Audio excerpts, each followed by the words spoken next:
I think it's important we get Janet in here. I think it's important we get Janet in here too, because it's not a breakfast stream without a Janet. So yeah, I feel like if this was an episode of Seinfeld, us and Brad would be Jerry and Elaine talking in the apartment. Right. And then all of a sudden you'd hear, right? And then Janet Kramer would just come smashing through the door. Right. And say something along the lines of like, tariffs, Jerry. And then like... and then we just go from there. I think that's kind of right. Yeah. Did I get the vibe of the show? No, I feel like that's correct. Okay. I feel like that is the best part of waking up is showing Janet your invisible cup. That's that's correct. Oh dear. That's great. Who said that? Bob. Of course. Why do I even ask? All right, I gotta change. Good morning, everybody. I gotta change Hello. some stuff. Welcome. This is not. This ain't. Oh doing it for me. boy. Do we have a show to show you a show in? Today's good. Today's a good smattering. I'm gonna need you to say the thing you said right before this show's good, because you started saying it and I smell burned toast, and then like I just checked out for a second. So I wonder what's going on with Newman. is this a show about nothing? Oh boy. Okay, let me Hey, do this. Ice, welcome to being on Janet. Yeah. This time around. Yeah. Okay, cool.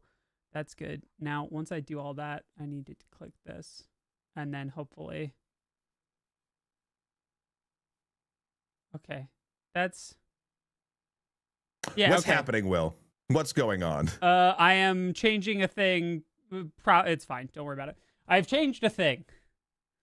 Every time someone says don't worry about it, that instantly spikes a level of worry. Okay, so remember how I said that I was working on a new way to show chat when I'm Yes. streaming?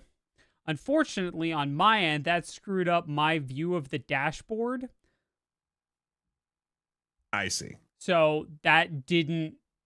It was more difficult to do this thing than it needed to be. So I was undoing the thing that I did so that now I can do this thing. Because I don't need this thing to look like the thing that it looks like when it's just me to look like the thing that it looks like now. Copy that. Understood. This makes all the sense. Is there a hype train going on? I didn't even look. Yeah. Of course there is. Of course there is. I like this. The Coffee Clone got an ad for an ad blocker. This is the tool of our enemy. We do not use it.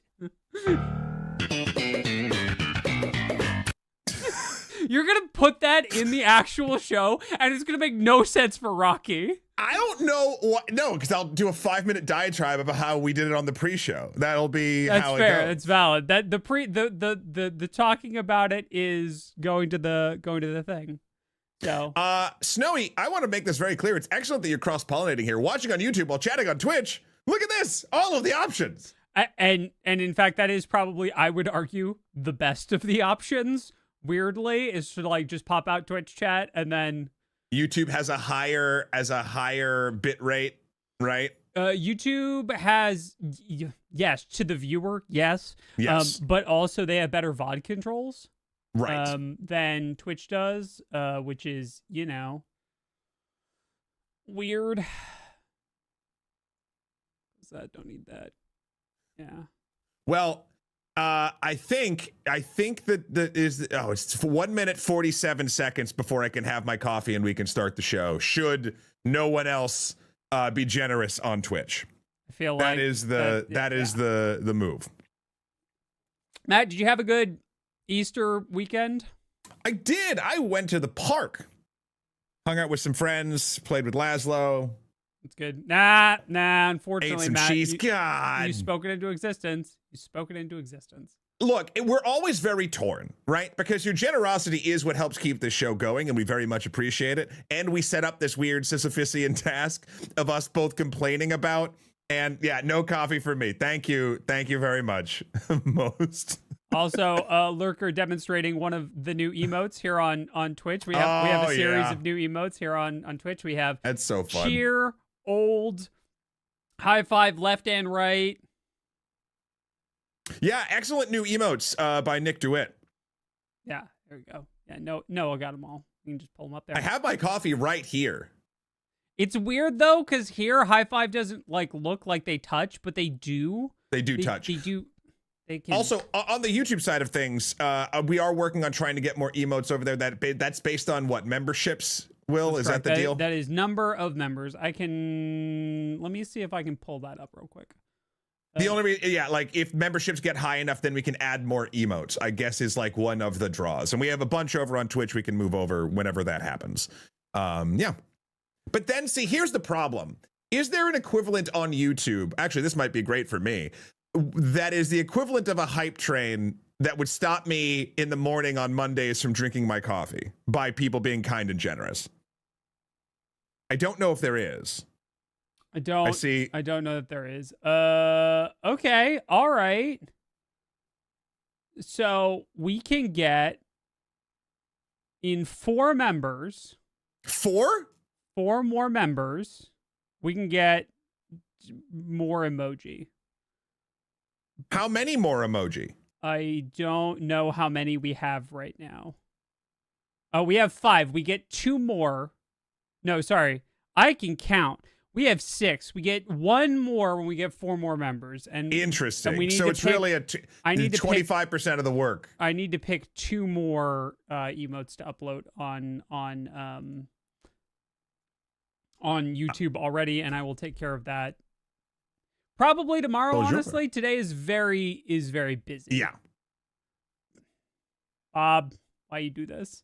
Why you make it work for me, Bob? Bob, why are you doing this? Thank you so much for joining the extra fans. It's only 3 now. Can it be done in an hour and a half or 2 hours, or however long this show is? For me as a viewer, if you watch ads or if you have premium. Oh, question for Matt. Does the channel get more money? Oh, premium. Weirdly enough, premium. If you're talking strictly YouTube, I don't know. Ooh, I need to ask our partner manager about this. I don't know what the difference is for a live stream. Do you know what I mean? I know what I know that it is beneficial for a premium member to watch your show ad free on YouTube than through ads, because it's showing what people who are spending money that way are watching, and therefore it elevates it further. I don't know though for streaming. That's an intro for a live stuff. Yeah. Book, thank you so much for becoming a member over on YouTube. Appreciate you. Yes, this is true. Cause Trouble on Purpose is actually the joint mods, like, right. If you're wondering how someone got to be a mod here, it's very simple. I picked all the people who were causing the most problems on purpose, and then I gave them all swords and said, play with this mostly responsibly. Right. Okay. All right. Don't say that. God, I was so close to. You were. Nova pushed it over. Nova was like, ah. Just. Nova did the cat thing, right? Where it was already at the edge of the table. And Nova just went, bat. Yep. There it is. Okay. That's a very good point. That is a very good point. Darkwolf says with premium, I can listen with my screen off. That's why they're there. That's the thing. Okay, so I also have signed up for. Fun fact: you don't get it for free when you make YouTube stuff. I personally, out of my own pocket, pay for premium, and that is my legit selling point for it. Is you can listen to videos with the screen off, and it's so funny that that's the. I want to experience less of what's going on YouTube for more money. But it's actually like when you're walking or on the subway, I don't know, it actually is very, very helpful, especially for shows like this, where, listen, this and this is a bonus. Right. We think. Sometimes. They keep wanting to turn us into VTubers, so, maybe they don't actually want to see that. Maybe they don't, yeah. I can smell it. And it's really... Why do I make up these awful rules? I don't... No one's enforcing this but me. No. Oh, quote also says streaming also works better with smart TVs. Oh, does it? Yeah. Huh. That makes sense. Fair enough. I know can there's, also like, a imagine that higher- having ads on a smart TV is like wretched. But that's also the entire business model of smart TVs. Yeah.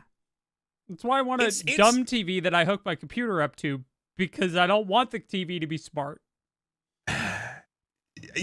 Yeah, that's the thing, right? Like, you actually can't buy an affordable non-smart television anymore. Yeah. You can buy cheap computer monitors, but everything else is, we are the product, right? Like, that's why you can get the Vizio, whatever. Side note, that's not me poo-pooing on Vizio as a company. I don't mind Vizio. They've made some fine televisions for me in the past. But they're also scraping every sense of data. I like how the brain cell has transcended platform lines. So moments apart, we have Sigmund's comment, Okay. I want my technology to be himbos. Great. And that's over here on Twitch. Uh-huh. And then on YouTube, moments later, like not fast enough they could have seen it and then reposted it, I have Nova, I hate smart TVs, I want my TV dumb as a rock, I want my TV to be a himbo. So, you know, it's good to know that the entire Extra family has one brain cell. Keep it going. One singular brain cell. Lovely. Yeah. Lovely thing to see. Yeah. All right. Truly, here's the thing. I know this might seem like I'm busking. I'm legitimately not. I do not think we will in 2 minutes get to a level 5 hype train. I do think it's good that you use the word busking, right? Because when people ask like how Twitch and like live streaming works, I'm like, oh, I'm a digital street performer. Oh yeah. If like, I could juggle, side note, Jamie's learning to juggle. She's getting really good at it. Sure. But like, this is essentially juggling right now. Yeah. Oh, but look, hey, listen. It seems like, how close are we now to that extra emote sometime later? Hold on.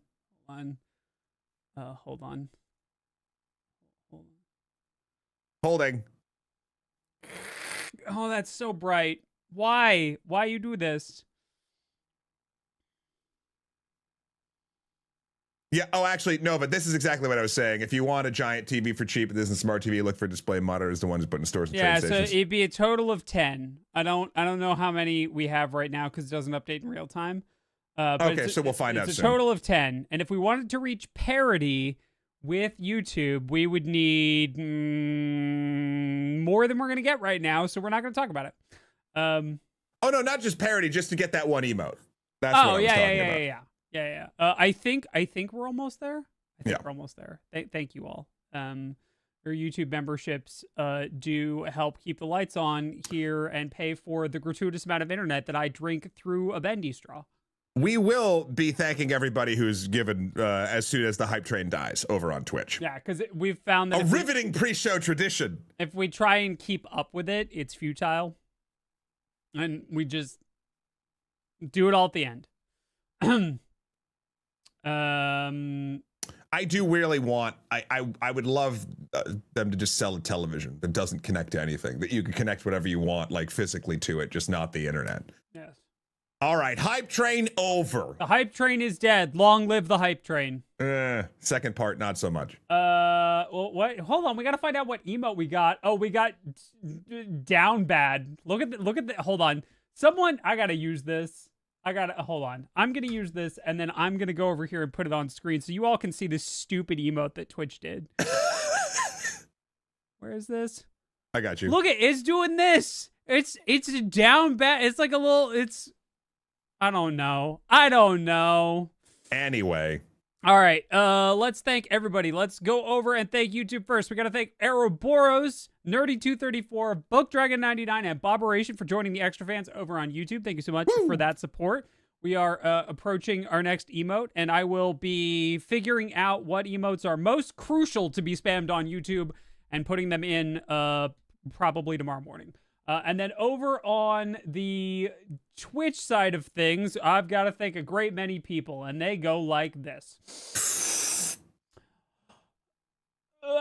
Hippie, thank you so much for 33 months of tier 3. Whimsy Weaver for 48 months of tier 1. Nio for 43 months with Prime. Book Dragon for 60 months with at tier 1. Doride for 18 months of tier 1. THC for 58 months. Zip for the gift sub. Mystic for the Prime. Ramian for gift sub to Zoe Sparkle. Thank you to various and sundry people, including Copper Chef for bits. Smaz for 61 months. Lurker for the Prime and a gajillion emotes. Hippie for 5 community gift subs. Ruta for Prime. Valendana for bits. A Mentor for 50 months. Lilivek for giving my personal account that I never use anymore a subscription to the channel. Why? Musty Line for 44 months. Valendana for more biddies. Nova Fire for biddies and pushing us over into level 3. Dad Panda for Prime. Generic Blues for Prime. CS Schmo for 54 months. The Hype Train got to level 4. Book for the community gift sub. Hippie for biddies and Lurker for biddies. Thank you so much for that continued support. It means the world. Thank you.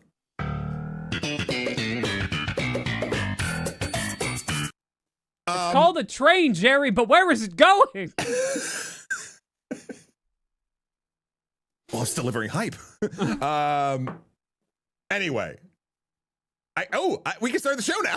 Yeah, we can actually start the show now. All right, cool, great, awesome. If you're new here, we're going to go to black for a quick second so we can begin the recording for Rocky over on Nebula. Worry not, this is on purpose. It is intentional. Everything is fine. Nothing is broken. Do not panic.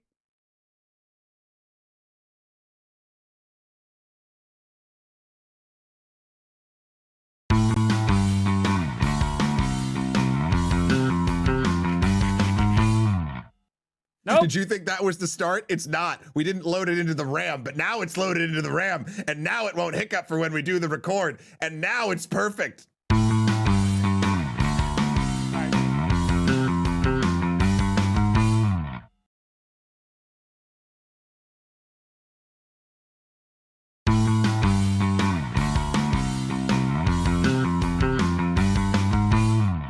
Good morning, Matt.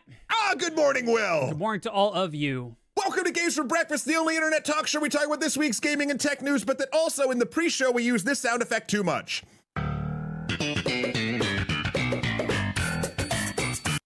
That's just what happened. But welcome on in. Hello. Greetings to Rocky over on Nebula. Welcome to a phenomenal show.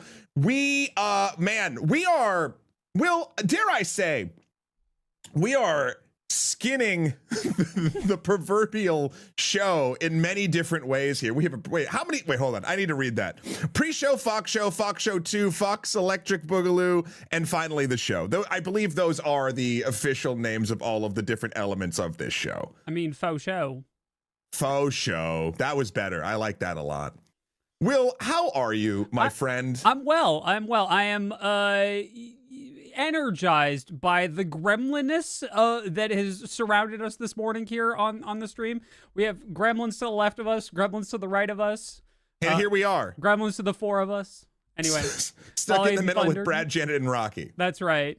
Anyway, I don't know why I went into the charge of the light brigade there, but I did. And we're here. We're having a good time.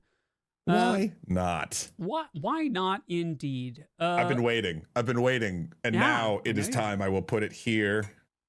And I will push this down. Just easier if I don't do this on this holding it up. Yeah, that makes sense. Well, happy Monday. Happy Monday. We've had a restful weekend in various and sundry forms to all who celebrated one of the plurality of holidays this weekend, whether you were celebrating Easter or celebrating WrestleMania, whatever you did to relax this weekend. We hope you had a wonderful one. We have an excellent show for you today with a plethora of stories from all over the web. But first, we have to not really break a promise, but like bend a promise ever so slightly. Ooh, that's my favorite kind of thing to do to a promise. What are we doing? What are we walking back? We promised ever so slightly. We promised we wouldn't talk about the Switch 2. Except now we have a reason to talk about the Switch 2, which is very important. Which is, we do now have a U.S. pre-order date for the Switch 2. And that date is April the 24th. And with that, we also have some news about the prices, which is, I think, what most people are worried about. So, the console itself is not changing in price at all.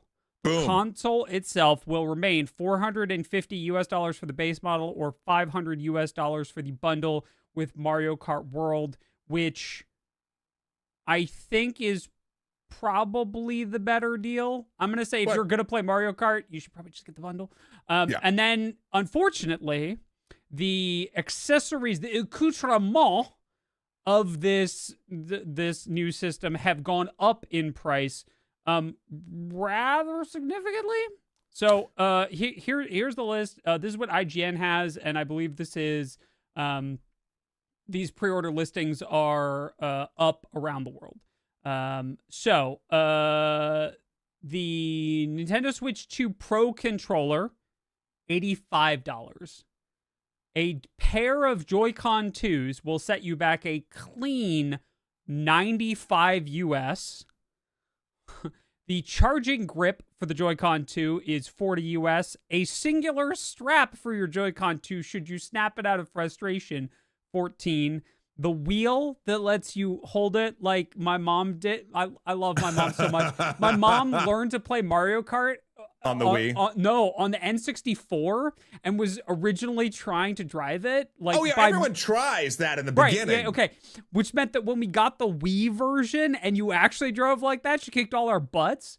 The camera is $55. The dock set is $120. The carrying case and screen protector is $40. The all-in-one carrying case, I have no idea what that means, is $85. And the AC adapter, an extra AC adapter for the Switch 2 is $35. Yikes. Okay, so let's back up here for a second. The all-in-one carrying case is literally to carry the entire thing, the dock, whatever. It's like in a cube. It's fine, whatever. I am of two minds of all of this stuff. There's something interesting here too. 90% of the stuff here you could still use from the Switch 1. They did announce that the old Pro Controller works. They did announce that any webcam will work. They did announce that the old Joy-Cons, while you can't slide them into the Switch 2, you can pair with the Switch 2. So there's a lot of you already have a lot of this stuff to remember if you are a Switch 1 person. Also, I think the prices are exorbitant. There's no question. I'm glad that they do have this piecemeal system. I wish it was cheaper. But for instance, over in Sony Town, for all of us Sony ponies out there, for the PSVR 2, you still can't buy replacement controllers. Correct. You can only get the full package with the headset. So, look, I'm not defending the prices here. I do like that even though it is exorbitant, if you are in need of one of these things, it is available for purchase. Should it be cheaper? Yes.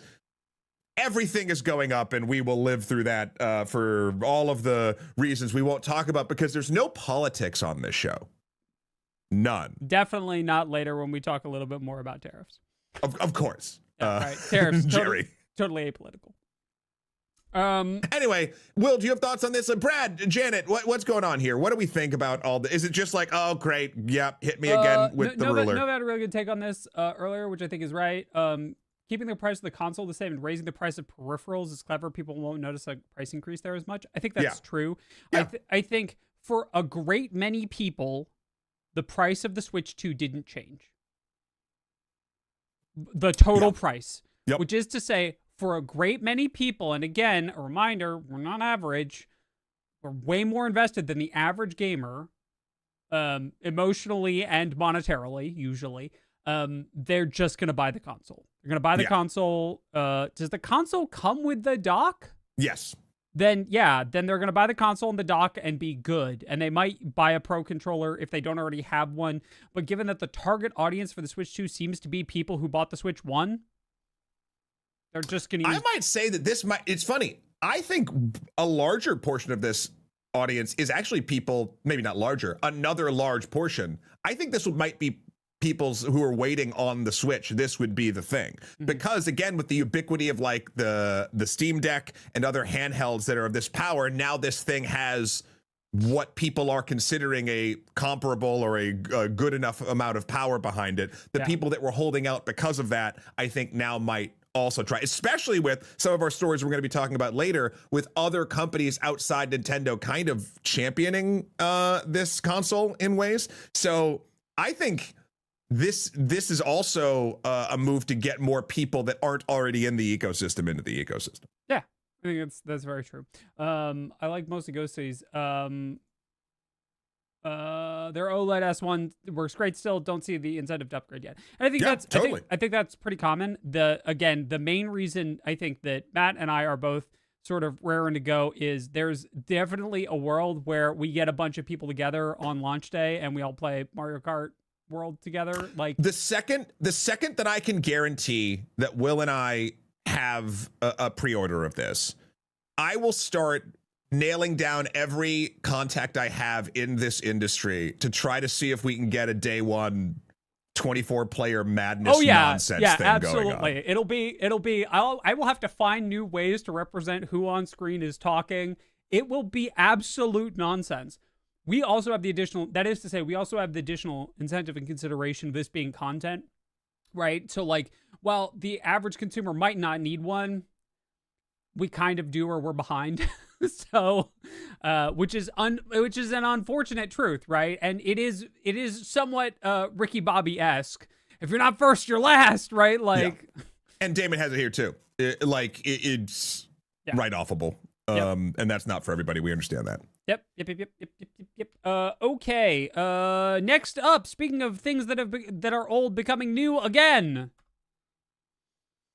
Yes, this was a late ad because I realized when we were putting the show together, I think 5 minutes beforehand, that we weren't talking about this. And this was a thing that came up in my feed quite a bit. So apparently an Oblivion remaster has been leaked.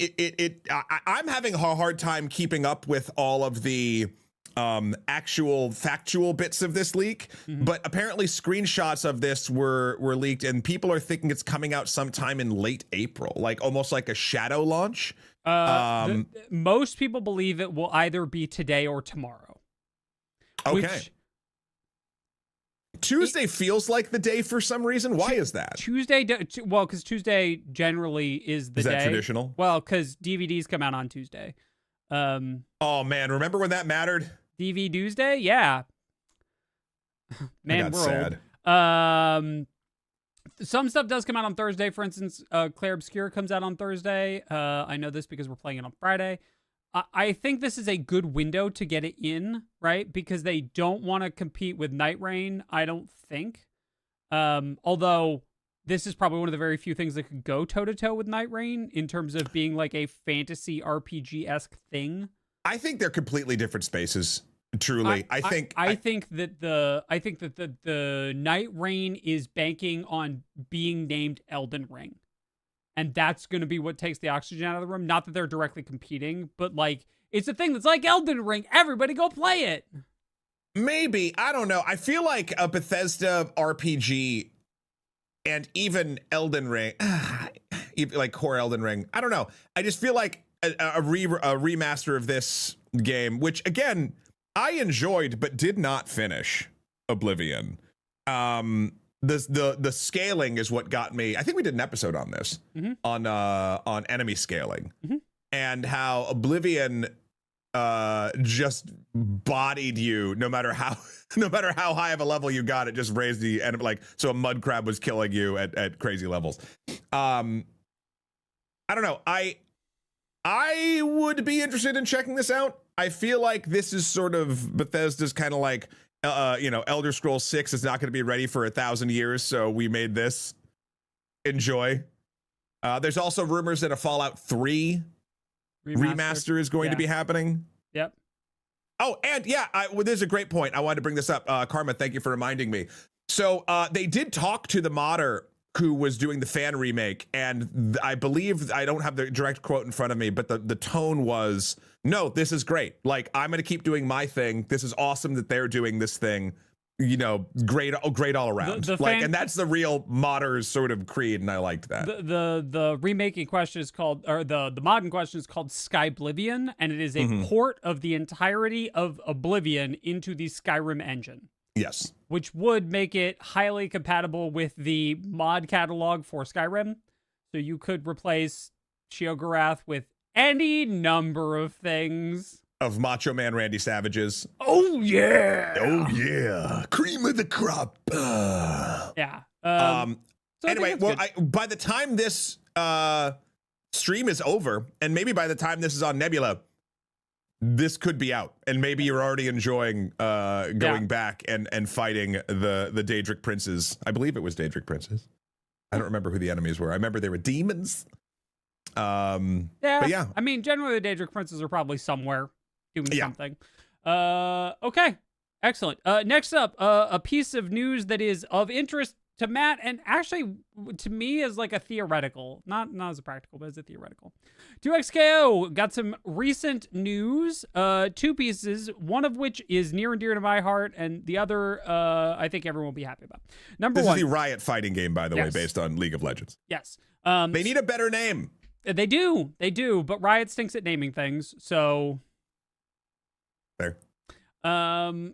The first big piece of news brought to us by VG247 is that there will be a version of 2XKO that has everything unlocked ahead of time that is exclusively for use in tournaments. So this is a thing that people may not know. As I've TO'd other stuff, so like the struggle of TOs to get everything together to run an event is near and dear to my heart. Tournament organizers.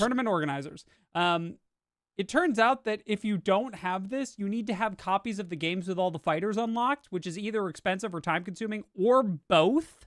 Think about a Smash tournament. How many Switches with how many copies of the season pass and all the fighters unlocked do you need to have in order to run a local tournament? A local for Smash.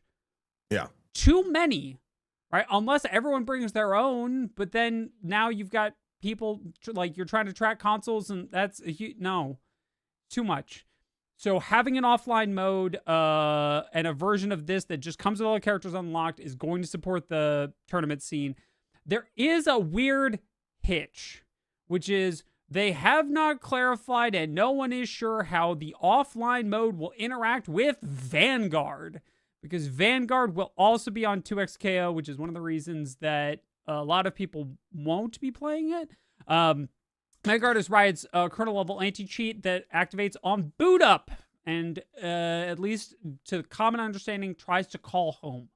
So if it's an offline mode, but the anti-cheat for it is trying to call home constantly, no one really knows what that's going to be. I imagine they've thought of this, but it is still a concern that they haven't addressed. This sounds like a different build that's not going to be available for everybody, but if you're a tournament organizer, you can download this Correct. build. Side note, how does that kernel level stuff work on... I mean, actually, does Riot have console games?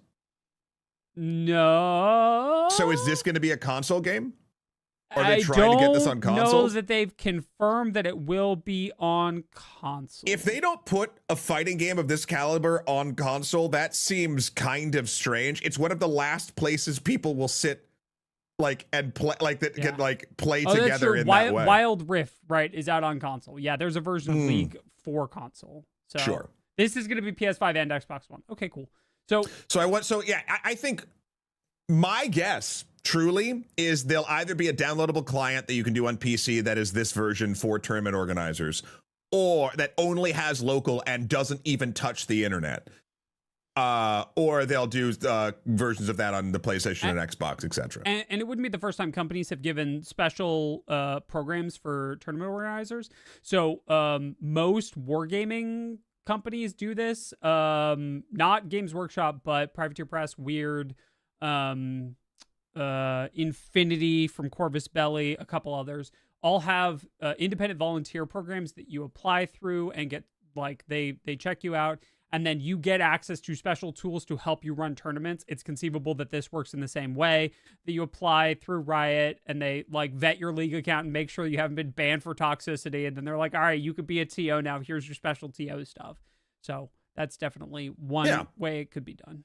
I think I don't know, I think this is a good move. I want more fighters in the scene. I know there's a bunch, but the big three are obviously Street Fighter, Mortal Kombat, and Tekken. You could get Guilty Gear in there. Virtua Fighter back in the day, Soul Calibur. Oh, I'm forgetting one. Dead or Alive. But like a lot, the Mortal Kombat, Tekken, and Street Fighter are the ones that keep releasing games on the regular.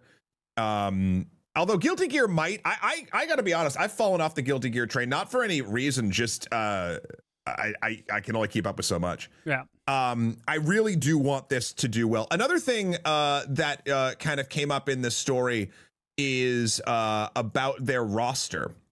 And apparently a lot of people are bummed with the character, with the what Riot has said the launch roster for this game will be 10 characters. I think we've talked about this briefly before on this show.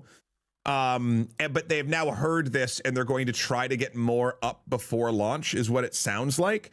But that is also going to mean that a bunch of people in the character design team are crunching to Kingdom Come. Yeah, I don't love that. Like,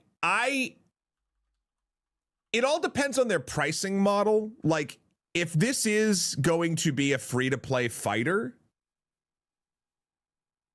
which do we know yet? I can't remember. There's so much info. My belief and understanding is that it will be free to play with cosmetics and unlocking additional characters in the same way that you do for League, right? Because League, yeah, Fighter and League feels very much like the formula to do it with. I feel like that's why even they have been able to take this swing for as long as they have, is because the monetization model does kind of fit.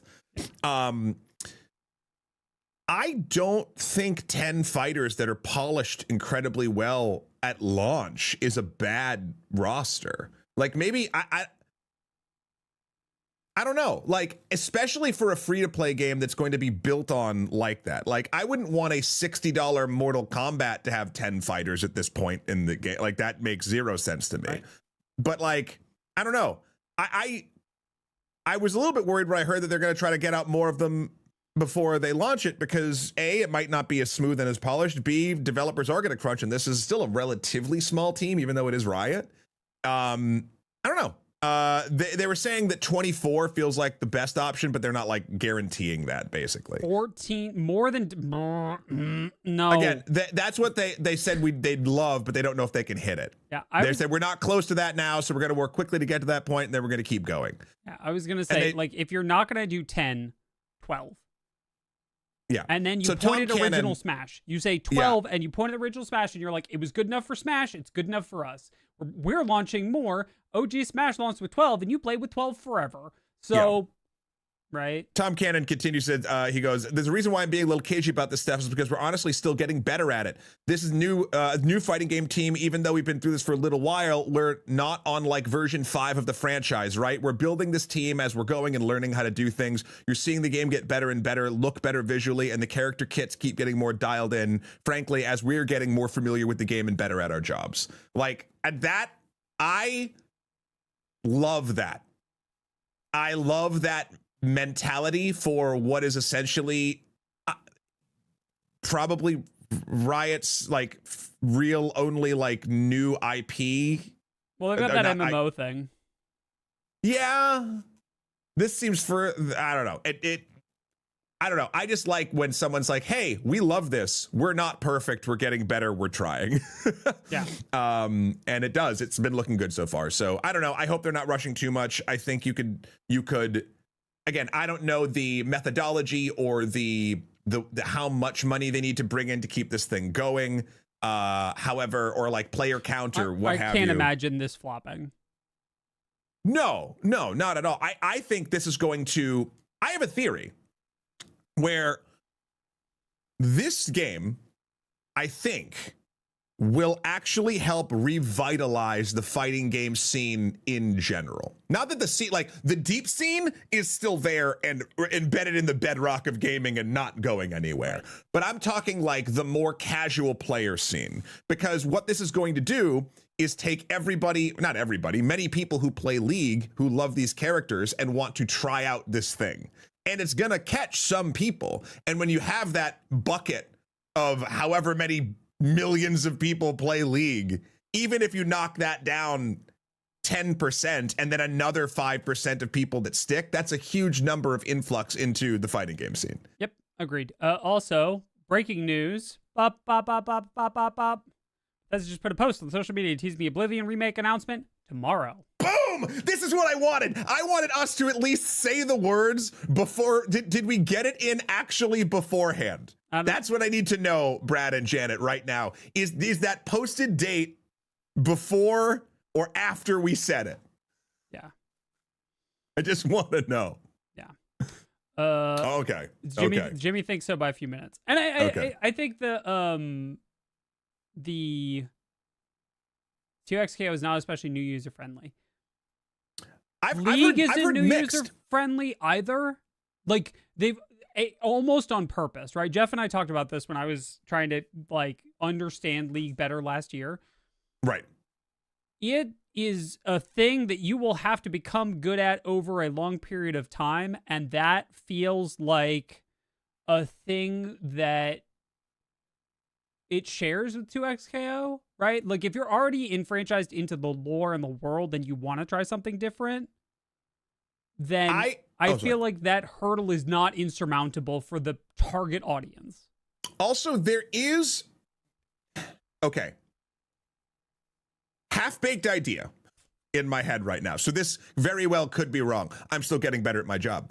A fighting game's buy-in, no matter how complex the meta or the way that the fighting works, is still much, much easier to get on board with for a new player than a MOBA.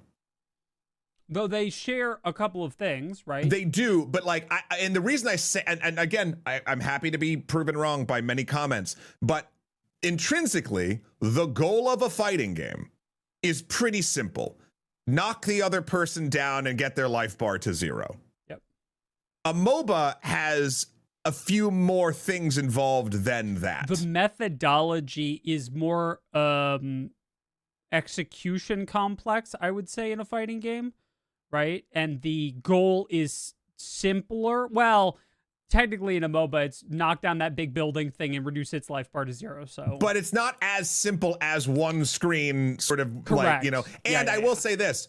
You can button mash your way to a victory in a fighting game. You can't do that in a MOBA. You can't do that in a MOBA. So anyway, I've heard mixed things about the complexity and the new player experience. I have still not played this game and I'm dying to. Yeah. There was talk that they're going to be trying and utilizing a sort of simpler system a la Street Fighter 6's new fighting new like button layout stuff to make it easier to do. I don't know how far along they are with that or what they're doing. I'm waiting for the official 2XKO licensed hitboxes because there's got to be a thing, right? Anyway, yeah. Cool. Speaking of free to play games and the ways that they monetize, let's talk about Rivals real quick. What a strange circumstance we're in, Will. Yeah, so Rivals is having a week regarding skins. So there's 3 parts to this, and we will address them all independently and then sort of talk a little bit about it as a whole. The first. Below, you see a skin for Doctor Strange. The skin retails for $25. And based on the hit Marvel property, Doctor Strange in the Multiverse of Madness, where, spoiler alert, Doctor Strange gets all undead and creepy. Correct. Also, we know you're all obviously familiar with the Multiverse of Madness because it's such a key part of the... Anyway. Listen, I don't love the movie. I liked it enough at the time, and it did make a bunch of money. That's true. A lot of people did see it. It also feels like it was one of the ones that sort of like was a brief candle and then out, right? Versus like, I don't know. We're going to talk about it later. I'm sure Black Panther, where I'm like, I could watch Black Panther again. I've never once thought I could watch the Multiverse of Madness again. I've once thought I want to watch the Multiverse of Madness again, and I started it and then I stopped it. Okay. Right now, Multiverse of Madness is creeping up on $1 billion. So, all right, okay. Anyway, you will see on the left here, Doctor Strange in the promotional shots for this skin, where he is surrounded by hands of zombies. They form sort of like the beginnings of the cloak of levitation, right? His fancy thing. So he's got hands around the back of his head and like hands around like on his shoulders, and he's got hands coming out from behind his hands and hands everywhere. a cool looking skin. A cool looking skin. And yeah. Too expensive, a cool looking skin. Right. Whether or not it's worth $25 to you is up to you. It's not to me, and it's not to a lot of people at, $25. Because I could buy an entire game for that. So, no. Also, Domestic, speaking of fighting games, you're right. Although it was kind of fun. It was kind of. The problem with this skin is that the way it looks in game is actually the one on the right. And you may note a distinct lack of hands. That is because in game, those hands do not appear except during very specific moves. They don't show up on the character model at all. And the additional problem is that there's no way to know that unless you buy it or unless you look it up on YouTube ahead of time. Yeah. So it's really deceptive advertising here. I don't really know that there's a way to give them any leniency on that. The skin as represented is not the skin in game, and that's a problem. Especially for what's supposed to be, it's on their store landing page right now. It's one of the big promo items for this part of the season, and it's not what it appears to be. So that's a problem. Also, there's a couple of other different things too. Like the gash on it, it's hard to see in this image, but if you look it up and it's in the show notes, the gash on Doctor Strange's face, he looks like a zombie in the skin, and he actually doesn't look like that. From what I hear in the skin, it's almost more like a goth thing. There's been a couple ideas as to why this is. One of them is the hitbox, or not the hitbox, but the silhouette of the character changing too much. But then at the same time, what was the other one? The new Thor skin that they just released for season 2 or whatever, as a giant puff of fur sticking way farther out than normal. So I don't think it's that. Right.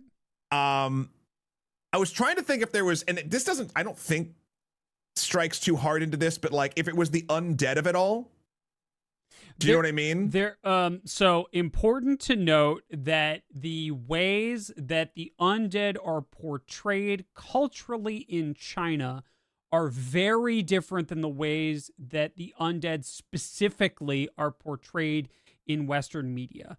The zombies and blood as they appear, it would not surprise me at all to learn that the skin is advertised as the skin on the right in China, and that the skin is only advertised as the skin on the left in that's so interesting. Yeah, I wonder if that might be the case. Blood and decaying bodies are both far more taboo in Chinese media than they are in Western media. I'm not saying that that's 100% for sure. I'm just saying that that's my best guess. I think that may be a cause here. That being said, it doesn't excuse them advertising it differently than it appears, because I think if they'd advertised it as the thing on the right, fewer people would have bought it, but more people who bought it would have been happier about it, and we wouldn't be doing this story. Yeah, I mean, this is... sorry. It's model in certain China. I want to get Aram here, too. Even if they had a decent reason for it to look the way it does, the advertising reflect that in the actual product. Absolutely! There's also not a reason, if you want, and listen, if we know anything about any kind of company is they want all the money, you could, I'm just saying, make it 2 different skins in 2 different regions. You don't have to do that. You could have the whole thing going one way and not have it in another. I'm sure there's some other issue in that regard, but there's ways around this. Yep. The simplest of which, just putting a disclaimer somewhere on the store page being like, hey, this only happens during this move and this move or whatever, and blah, blah, blah, blah, blah. Yep.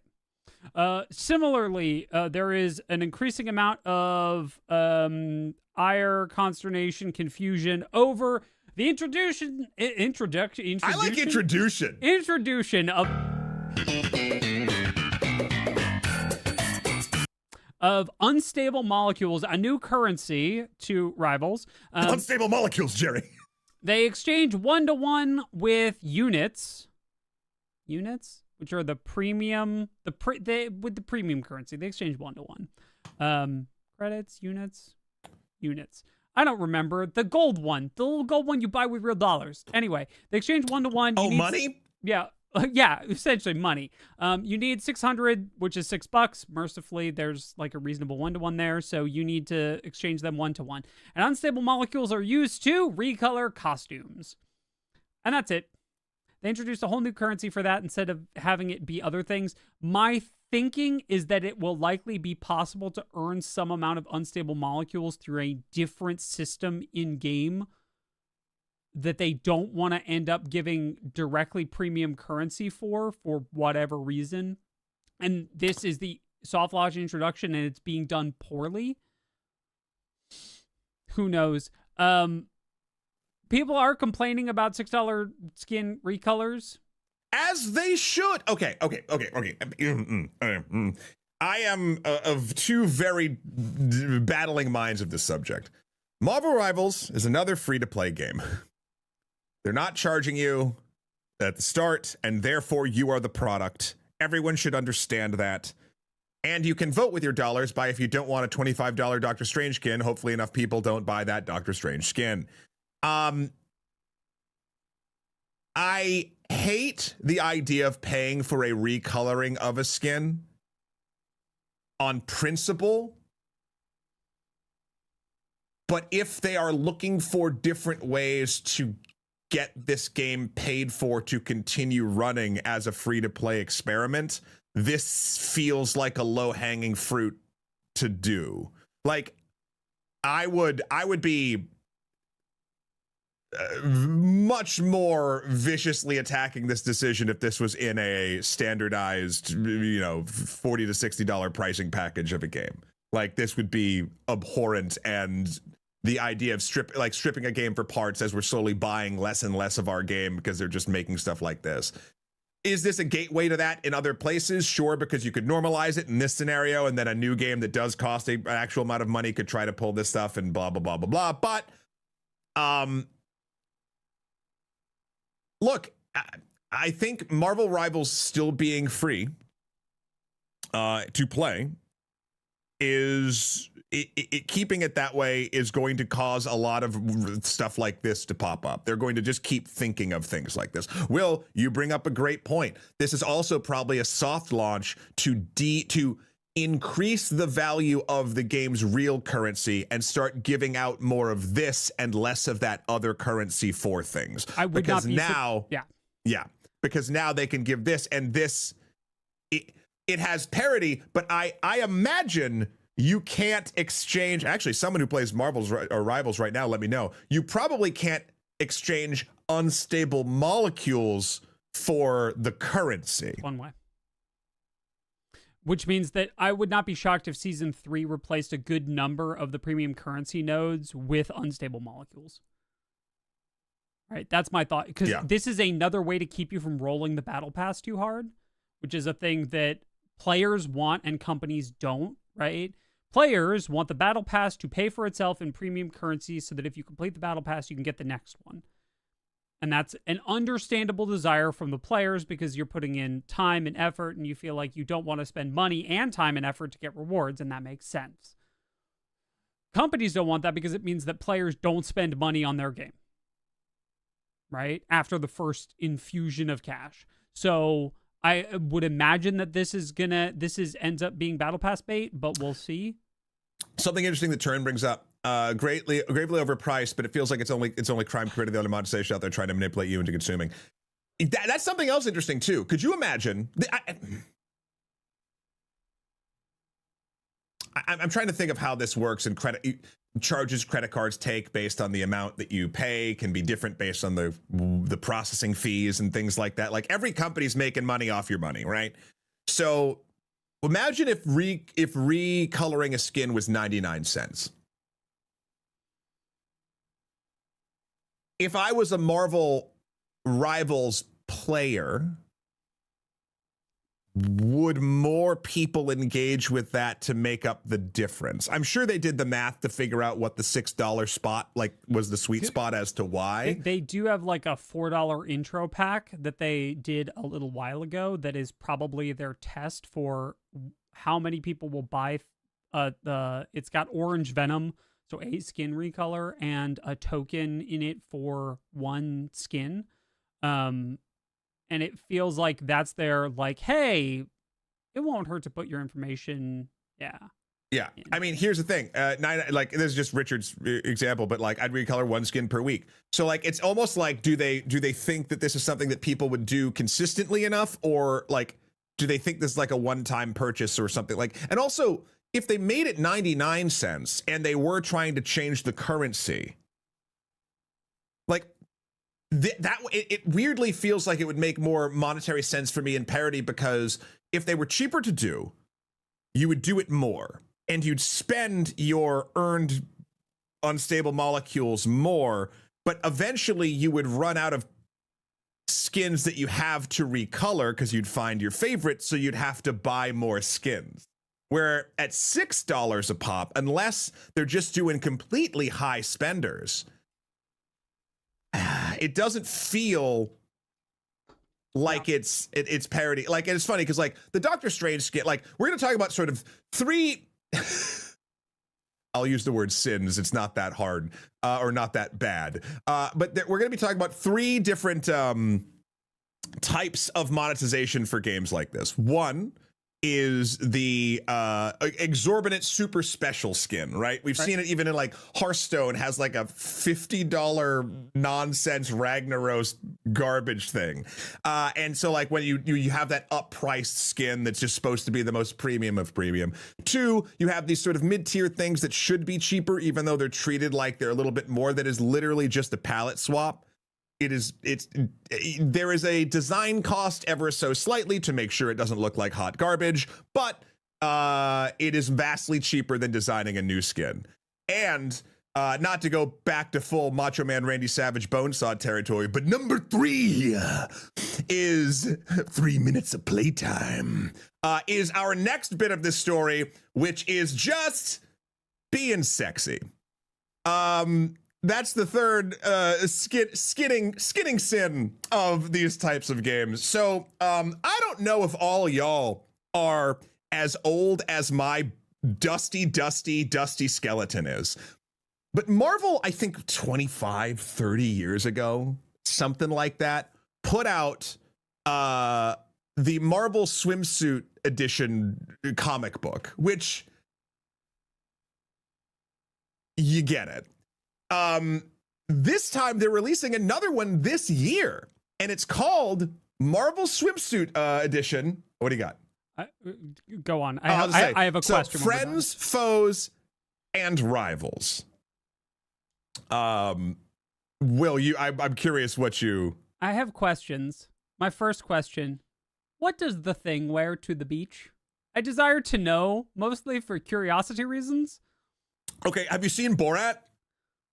Oh, it's just that. Yeah, okay, sure. It's the mankini. I mean, look, the Thing tradition many times has worn different costumes that were full body, and you can listen. Will, sometimes you just have to get your rocks off. Do you know what I mean? My point is, now there's an article that we're linking to in the show notes here from marvelrivals.gg, which talks about this in particular, and its link to the game Marvel Rivals. However, in this article, and actually, Brad and Janet, if you find something else other than this that actually, or if someone has said statistics or that this is actually happening, yeah, then please let us know. But at least as far as long when this was published on April 20th, they're saying NetEase hasn't officially announced when these swimsuits will actually be released in the game. So no one quite knows, but they're feeling like sometimes this will also be a tie-in, and I'm sure these will have a premium price tag. But I mean, everyone's done the Overwatch had its summer thing. I think League has done stuff like that. Like this is kind of par for the course in this. And weirdly, they've sort of done something for everyone. The season 2 is a masquerade theme. It's a party theme, and so lots of the costumes are much more like elaborate, highbrow, like done up costumes. So they've done like the more like classy, sparkly ones, and then also you can have Thing in a bikini.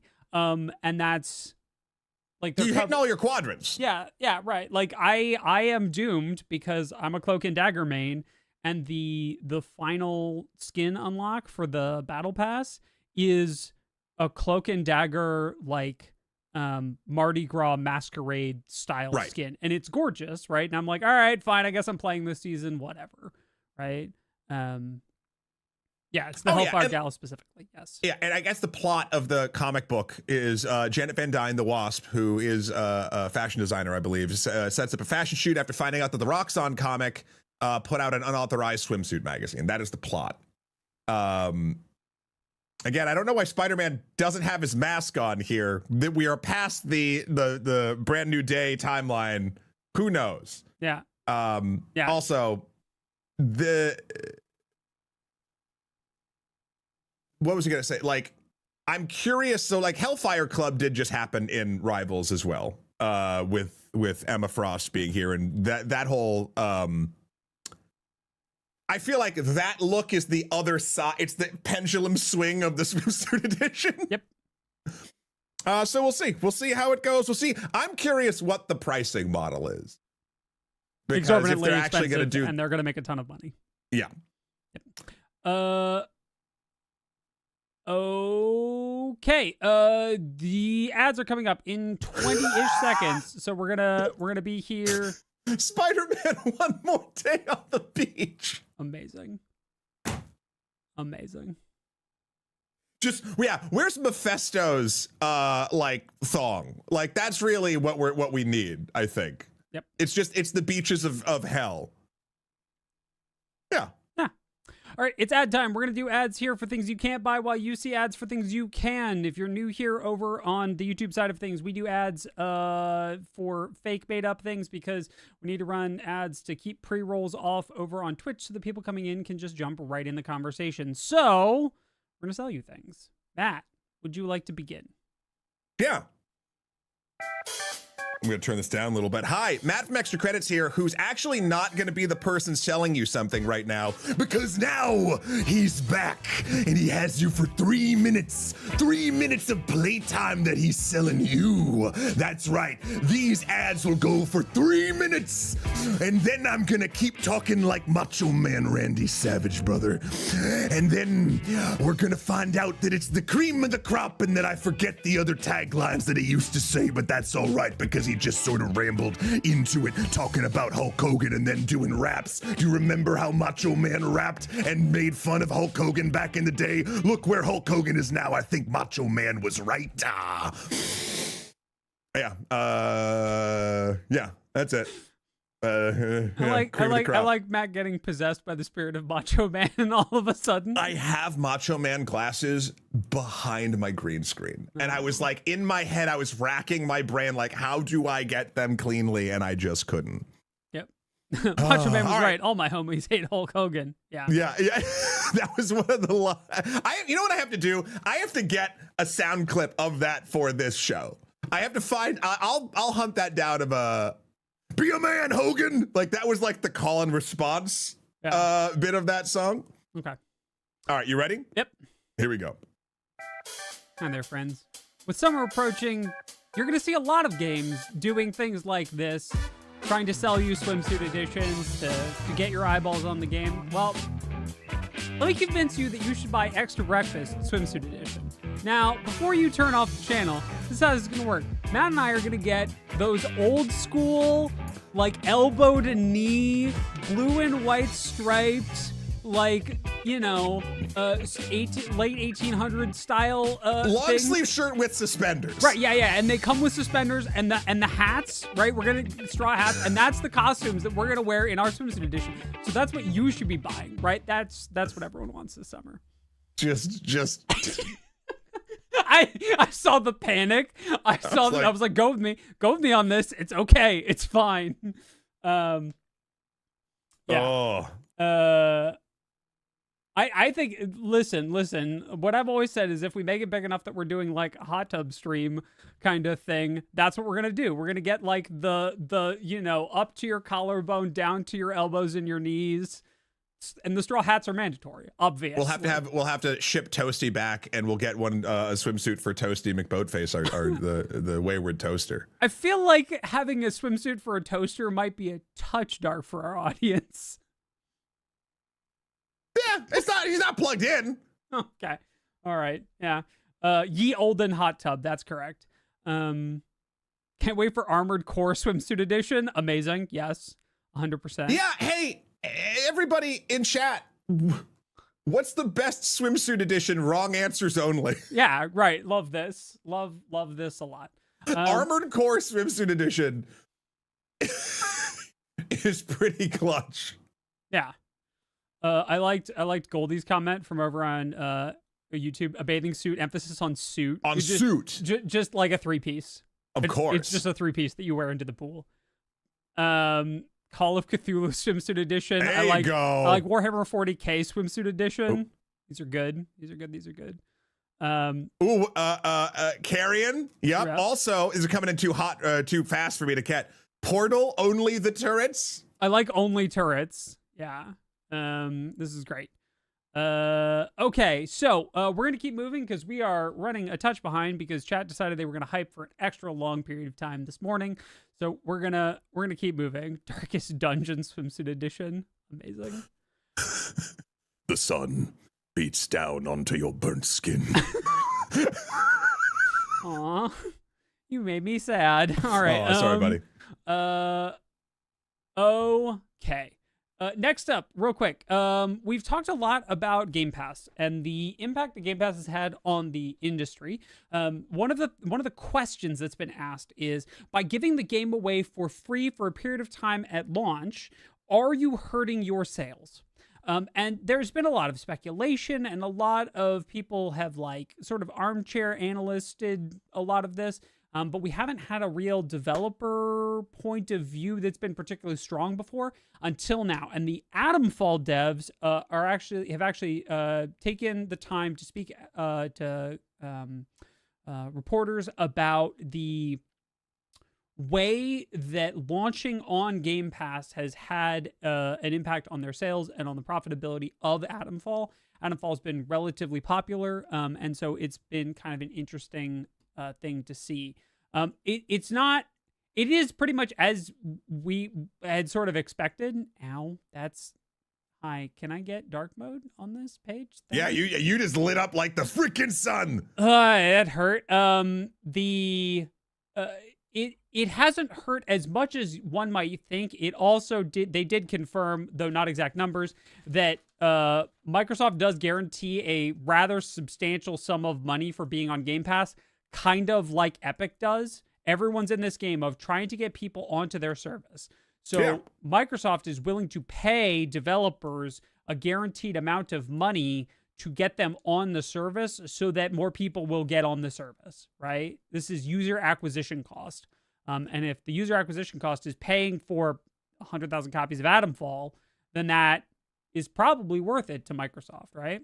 Yeah, I mean, the thing that this article over on GameSpot sort of talks about is like companies doing the math of like, well, do we want to guarantee a payday for the people who work here or roll the dice is kind of what it is. And there's other interesting things too, like if a game is on Game Pass and enough people like it on Game Pass, there are people that don't use Game Pass that will talk to people and friends that use Game Pass who like the game, and hopefully if the game is good, they'll get good word of mouth, and then people who aren't on Game Pass will buy the game not on Game Pass.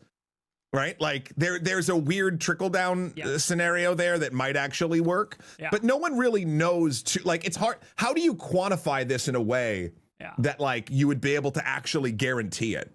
Right, because you need to A/B test, and that's impossible. I want to make it very clear that chat, both Brad and Janet, has not moved on from the swimsuit ask, and it is just going continually right now on both sides. War Thunder Swimsuit Edition, nothing in the game. They just leaked designer swimsuit plans for the upcoming season. Yep. I also liked Five Nights at Freddy's Swimsuit Edition and 5D Multiversal Chess with Time Travel Swimsuit Edition. Like these a lot.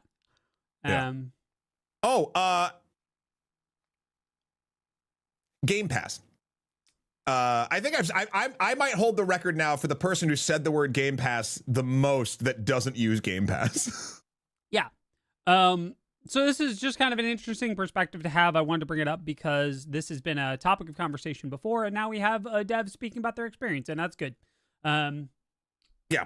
Speaking of, I like this story because there's no right or wrong or good or bad. It's like, hey, here's a business model. Everyone's trying to figure it out. We went with this because of this. Oh, it's just loot boxes? It's like unopened loot boxes? Yeah, pinups of loot boxes. I like it. I like it. Maybe one of them is slightly open, suggestively. All right, next up. Devolver has released a whole bunch of sales numbers on their investor call for 2024. And it's if you are into the business side of gaming or wondering how the sausage gets made, fantastically interesting piece over on PC Gamer about about some analysis that's been done on Blue Sky and about what the numbers mean. Basically, if you thought that Devolver was making money off of other games besides Cult of the Lamb, you'd be correct. But Cult of the Lamb is so far in number one that it's sort of by a mile, which is a very interesting thing because as much as we talk about people wanting new games and people wanting novelty and, more complete experiences, a bunch of that money was from DLC for Cult of the Lamb. Right, and specifically the idea that DLC does more than just sell DLC. DLC keeps your game in the news cycle and therefore sells your game. Game of the Year editions, getting people involved because other people are talking about it again, can give your core game second life, even if people aren't buying that DLC specifically. Yeah. And they were just talking about how Cult of the Lamb, I believe it hit, let's see, 90 million earned over the course of its lifetime, and then 80 million is astroneer with lifetime revenue. So the figures coming in, Hotline Miami, I think was a little under 30 mil, and some Serious Sam games altogether were like 45 mil.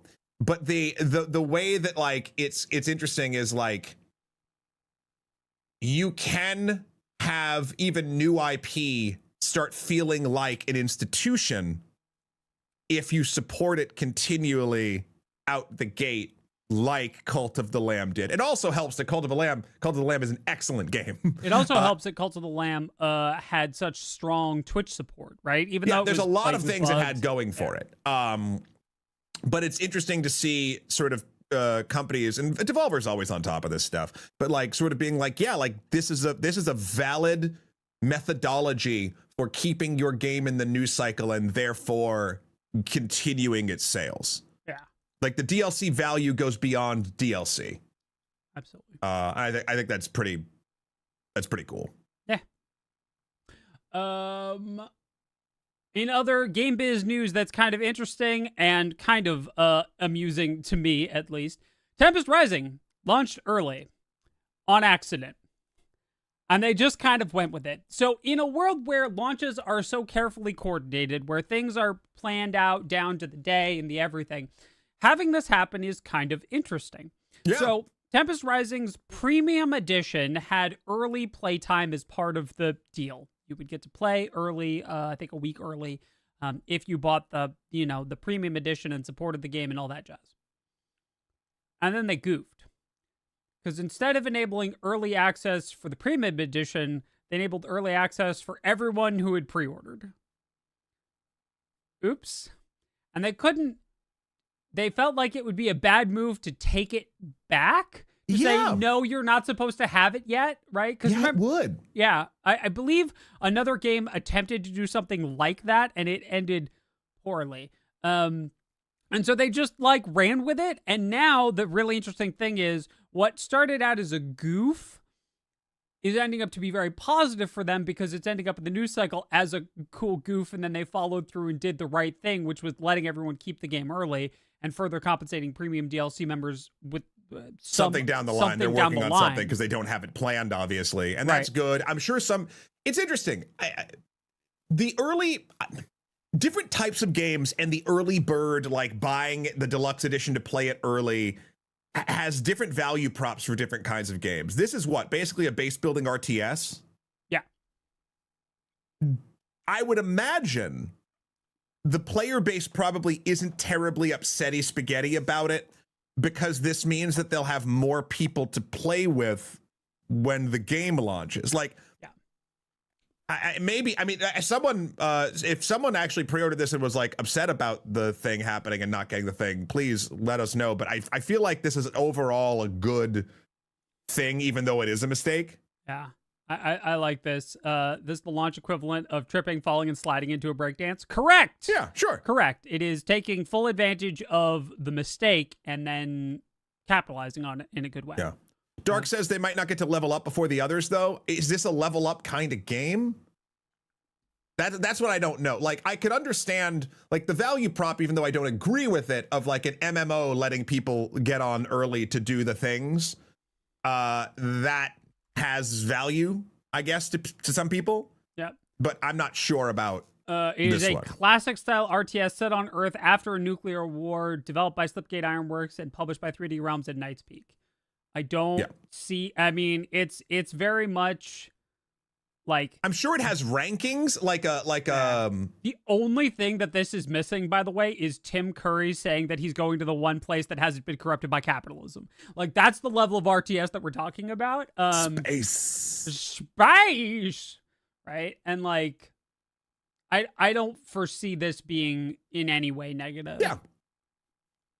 All right. Good little story. Yeah, good little story. All right, next up, a brief update on a thing that a lot of people probably guessed, but we now know for sure. Turns out, Assassin's Creed sells games. Wow. After all of that complaining that people did about Assassin's Creed being whatever it was this time, still sold a bunch of games. It's now the #2 selling game in the US after Monster Hunter Rise. Not Rise, Wilds. World Wilds Rise. Rising World Wilds. That's right, yeah. Mr. 305, Mr. World Wilds. That's right, exactly. I think this is good. I think everyone I've seen playing the new Assassin's Creed has enjoyed it. And it's tempted me to pick it up, and I'm not. Same, I'll get it eventually. Yeah, I'm not an Assassin's Creed kind of person normally, but I think this is, it's a gorgeous, gorgeous game. And they also included the photo mode, which is great because it's definitely like, ooh, shiny bait, right? Where you're like, this is a cool moment. Oh, I'm going to take a picture. Oh, this is a cool bait. Oh, I'm going to take a picture. And then I'll post it on social media, and everyone's going to see how gorgeous the game is. Then everyone's going to buy the game, and it worked. All of my Reddits that are talking about PS5 Pros and everything are like showing off all the nonsense, and looks pretty. No, I'm glad. Glad it's doing well. Yep. Absolutely. Okay. I believe we're almost back on track time-wise, which means we have time for Matt to talk about Sinners. Yo, okay. So we're veering a little way away from games and going into film here, but what we've been talking about even in this episode, and kind of what's in the DNA of this show in general, we've talked about in this episode, we've talked about free to play and like, if you don't own the game, then you're the product. We've talked about in the past, physical ownership. We've talked about how, like, do you own your games? That sort of thing. And IP law and all that jazz. So if you're not familiar, Sinners is a Ryan Coogler film that released this weekend. First and foremost, let me just tell you, it is exquisite. If you're looking for a kick-ass, deep, and a film that is actually saying something while also being an R-rated horror flick, you cannot do better right now. And I believe it was shot in IMAX. I did not have the privilege of seeing it in IMAX. I might go back again to do that. Actually, Mindless just asked that, and I didn't see. I believe it was shot in it, so I'm curious to see the aspect ratio change. But the reason I want to bring up Sinners is not just because it is excellent. It's opened up a conversation over the weekend and today in a really interesting and weird way, and that is based around the reporting of its success.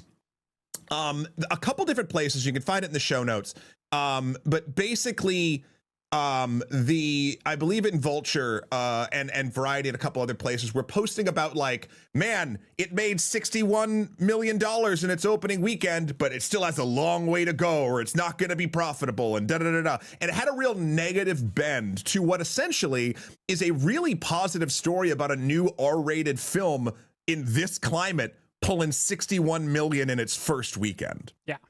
And there's a lot to sort of unpack as to why. The thing that kind of knocked me onto this was Ben Stiller actually just retweeted this. He said, "In what universe does a $60 million opening for an original studio movie warrant this headline?" He's referencing a Variety headline that basically lays out what I just said.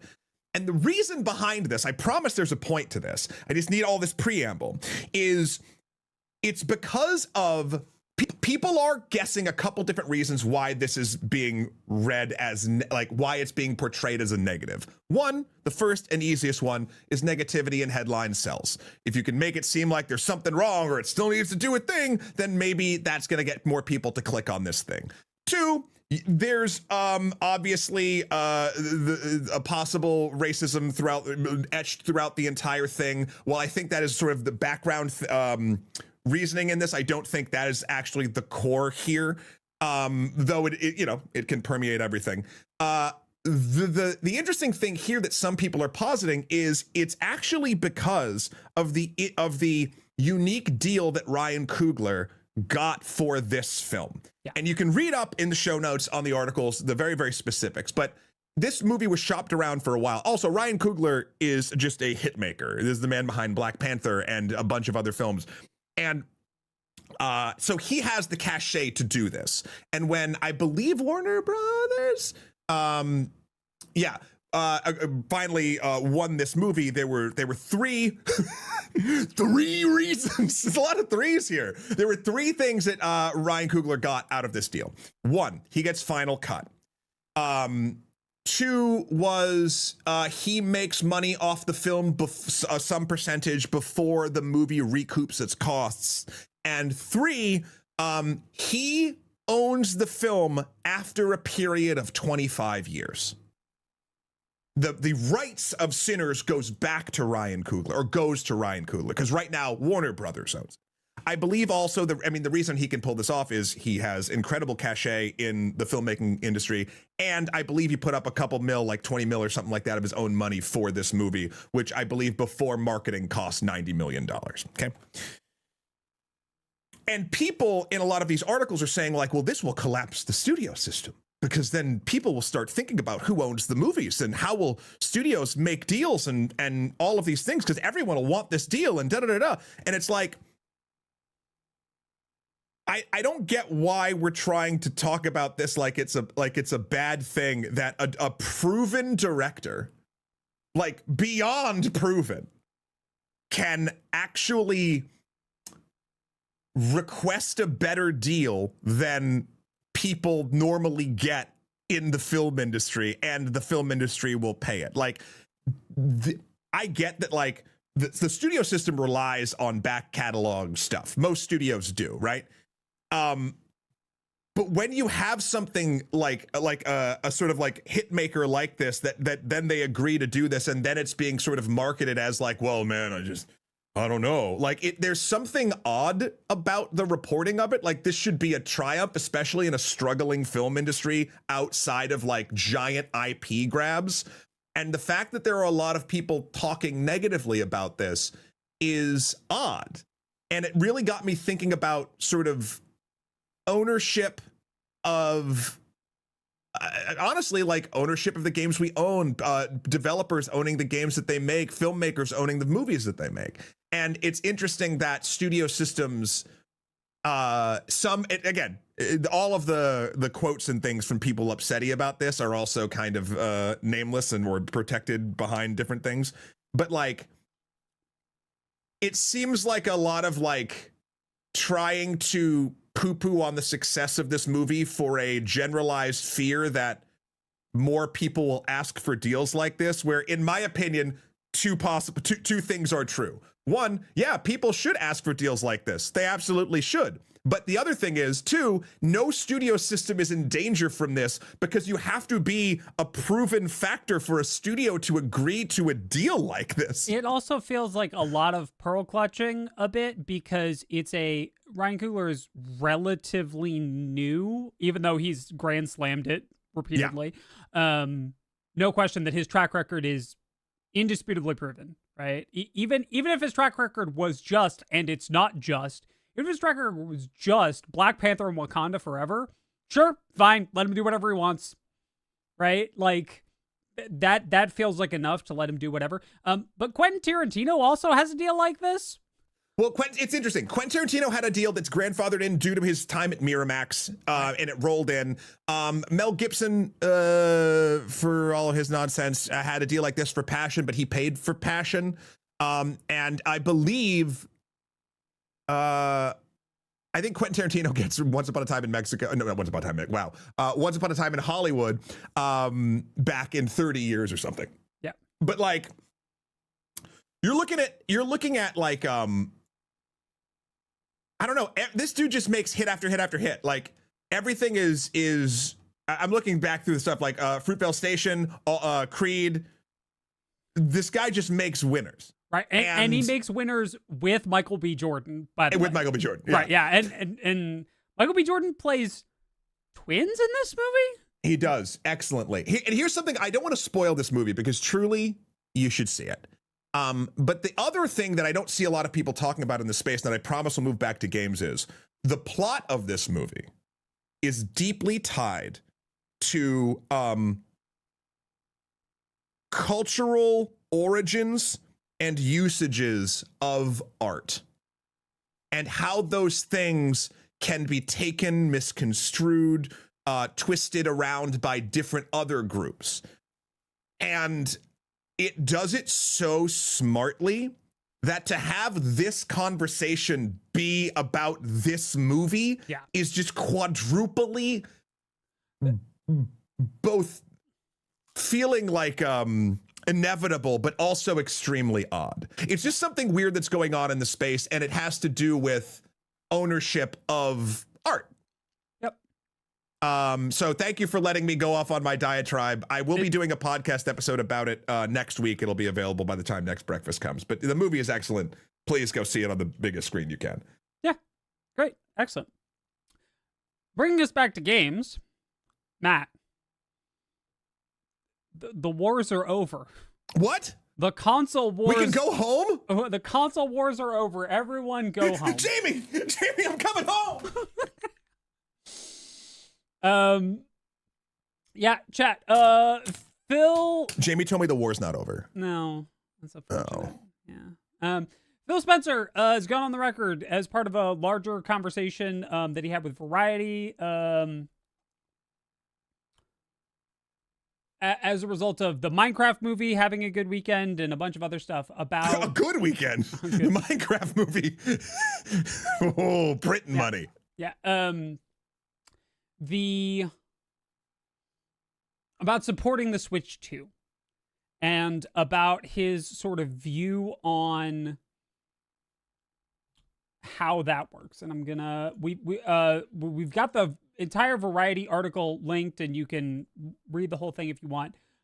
But we've also got the cut down from Kotaku that talks a little bit more about the that specific thing.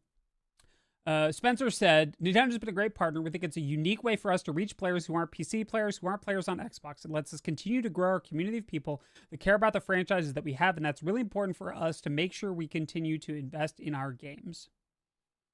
Spencer further explained he's a big believer in Nintendo's place in the game industry and in supporting the company. It's about flipping time. It's all good. I want to make it very clear, especially like this image that I crafted is not a dig. This is a compliment. Yeah. This is supposed to be like, Phil Spencer is good at seeing the writing on the wall. Yes. And he has proven he can adapt and move on to different things. I still do believe that Xbox will have its next thing be a portable. I know they're doing their like intermediate portable as well. But I think getting Xbox properties on the Switch 2 is just a smart move at this point. You get to get a whole bunch of data about use cases and users that you didn't have before, and if you want to enter your toe into that, you can. I don't know. I think that I could see very easily Halo popping up on this thing. I could. Very quickly. Because Spencer goes on to say, I think Variety asked if Spencer was antsy to announce the next gen Xbox after Nintendo's big Switch 2 reveal earlier this month, and he said no. I think all of us in this industry should focus on our communities and the player base that we're building. I get inspired by a lot of different creators, what different creators do, and other platform holders, but I believe in the plans that we have. And I think that like it goes exactly to what Matt's saying about like we should port Halo, we should port Game Pass, we should port probably not Game Pass. Nintendo's probably not big on that because Nintendo Switch Plus Expansion Pass and Game Pass sound way too much alike, and there'll be even further brand dilution there. But yeah, I don't know if we'll see Game Pass on the Switch 2. I could honestly, if it's all cloud based, yeah, you could do it. Yep. I think that this is a thing that we've wanted for a really long time to be more explicitly said, right? That like exclusivity is cool, but it's not working anymore. Well, I disagree with that. I think too many companies trying to be exclusive or have exclusives doesn't work anymore. I think money is tightening for various reasons that we wouldn't talk about ever on this show. And I think that, not to tie it back to movies, but there's a reason why I think that every other franchise tried to do the either multiverse or big tie-in movies to make a cinematic universe, and they all kind of failed outside of Marvel. I think there's only enough air in the zeitgeist's room for one of those things at a time. I feel like there's only enough time, money, and interest in so many exclusives and so many companies before you start splintering the gaming space into too small of pies. And I think when we were in peak Xbox, PlayStation, Switch, and truly when PC, which never went away, but with the advent of the Steam Deck and sort of bringing it more into the console space, or when Xbox started leaning more closely to PC, I think the writing on the wall there was like, oh, exclusives are doing less and less for us with so many players in the ring, and there's other ways to win. Exclusives are not the only way to win, and in a stretched environment, they're winning less. Mm-hmm. I think we, like, truly, whether I like it or not, and I don't like it all the time, Nintendo and Sony having, like, real hardcore exclusives are what kind of keep them afloat. But Xbox, and with its sort of Microsoft pedigree, does have the ability to pivot and try to find different ways to win than fighting that same war that they had been. Yeah. So the way I'm thinking about this is, would Xbox rather have no money from people who can't afford or don't want to spend money on an Xbox, or some money from the people who already have a Switch and are willing to buy an Xbox game on Switch? Yeah.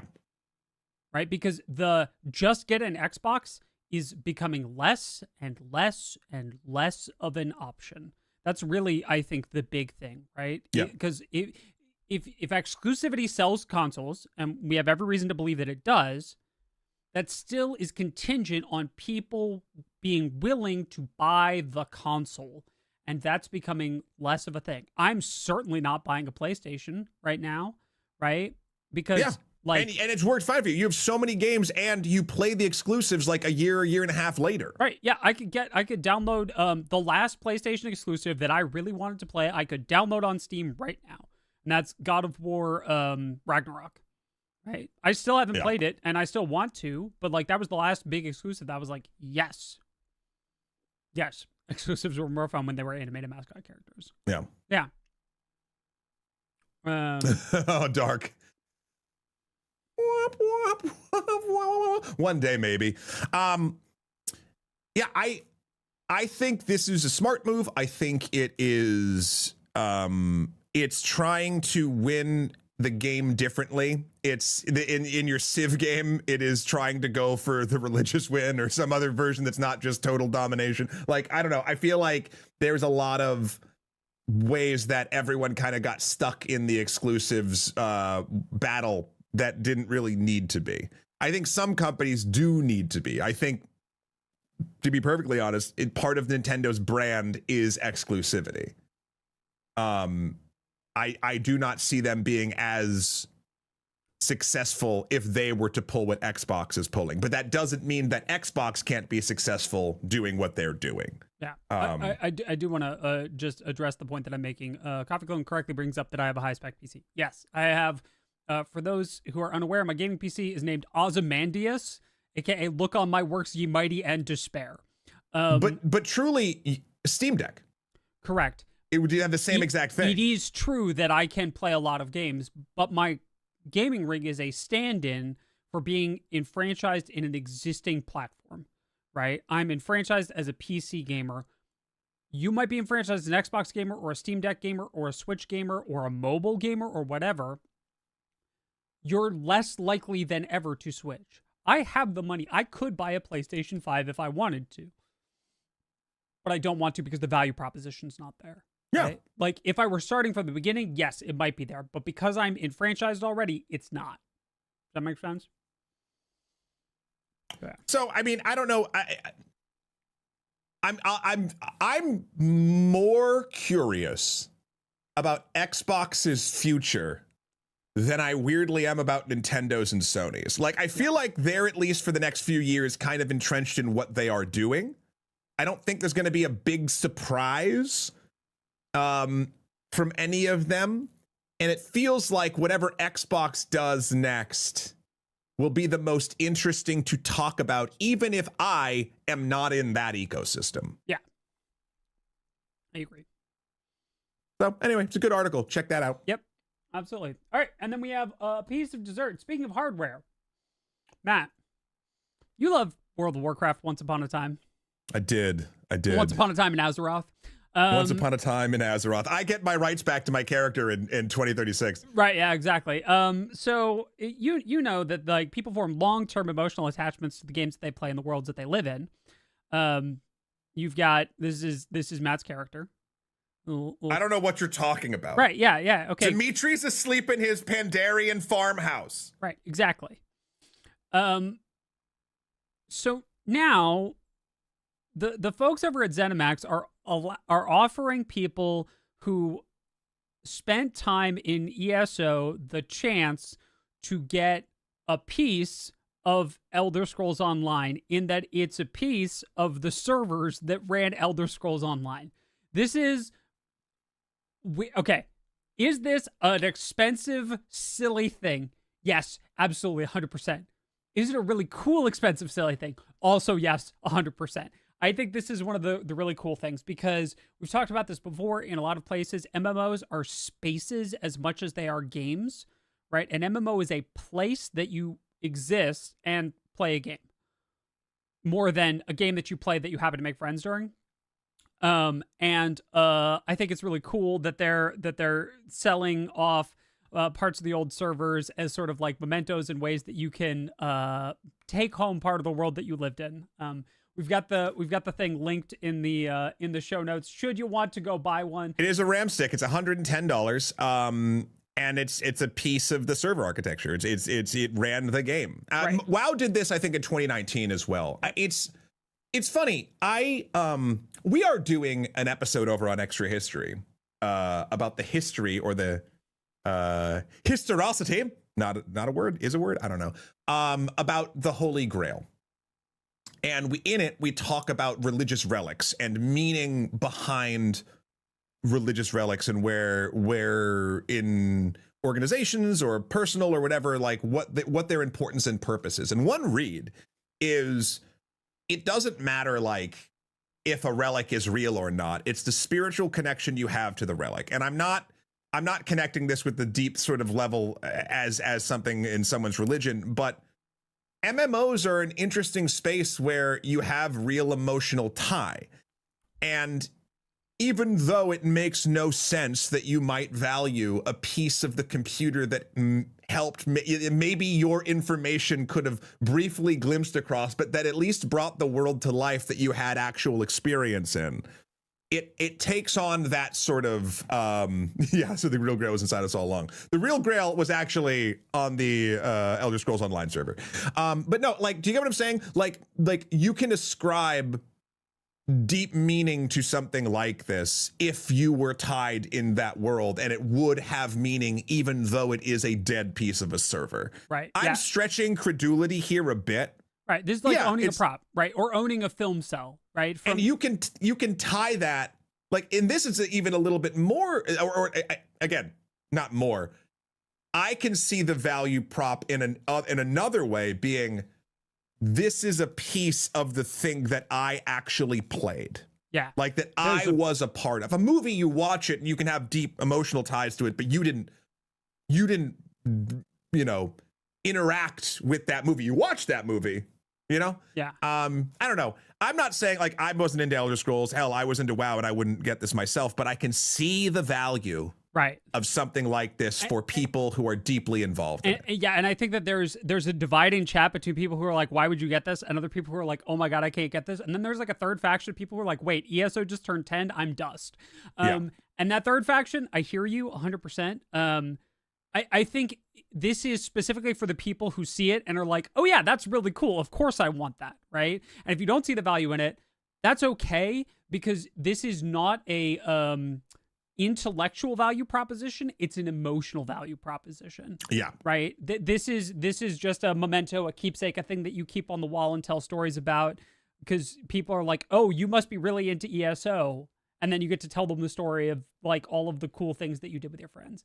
Right. Yeah. And I'm kind of bummed because I love Elder Scrolls Online. It's the MMO I would play if I had more time. Right. Because I have to pick one, and I'm deeply enfranchised in Final Fantasy 14 right now. And so if I had more time, I would play it. But I don't. I feel like I might be making stuff up, Will, but if Final Fantasy 14 ever went down and they did something like this with a tasteful plaque or something, I feel like this would be in a heartbeat for you. Yeah. Yeah. 100%. Ramstick Swimsuit Edition. That's right. Anyway, we've got a couple of questions and comments from the last episode and one from an episode before last.